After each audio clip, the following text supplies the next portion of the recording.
la kuweza kuwaombea viongozi. Mungu atusaidie sana. Kwa hiyo tunapokuwa kwenye ratiba za maombi yetu, tuwakumbuke viongozi wetu.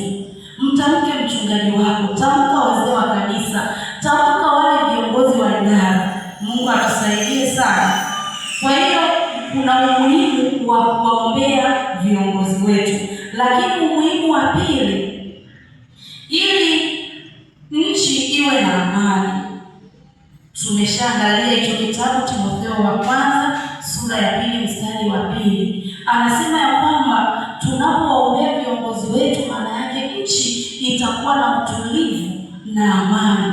Na ndio maana tunaposimama tunawaombea viongozi wetu wa nchi, tunamwombea rais, bariki wabunge, waongoze mawaziri na washauri wake.